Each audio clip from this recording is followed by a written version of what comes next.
Visu laiku mums sauc par zelta gabaliņiem. Man ar dažiem klasbiedriem bija barikāžu dienā jāfilmē video, kur mēs barikādējam durvis. Sandriņa vienmēr izdomāja jautrus veidus, kā mācīties, un vienmēr iesaistījās galda spēlēs. Priecājos par to, ka neviens nepalika uz otro kārtu. Sandriņas iemācīja būt draudzīgiem. Ar katru labu lietu, ko mēs izdarījām, mēs dabījām punktu, un beigās, kurš dabīja visvairāk punktus, dabīja kaut kādu savu balvu. Sandriņa mani ar Karolīnu pieteica pie zīmēšanas konkursa. Mēs mīlam tevi, Sandriņa! Mīļa, klausamies uz dzēšu, ko bija. Jā, brīnišķīgi!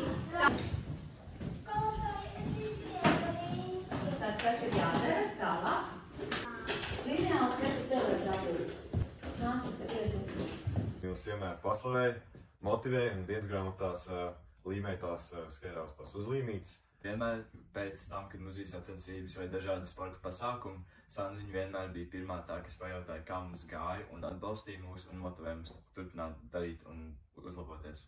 Viņi mums palīdzēja uzorganizēt pasākumu pensionāriem, kur mēs rādījām aktivitātes un pensionāri nāca un kustējās ar mums. Viņi vienmēr palika ar mani kopā pēc stundām un palīdzēja man mācīties manus dzejojus un prozas.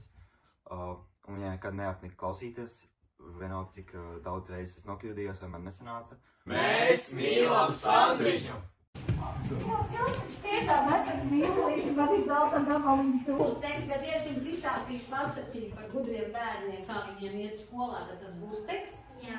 Tas būs teksts.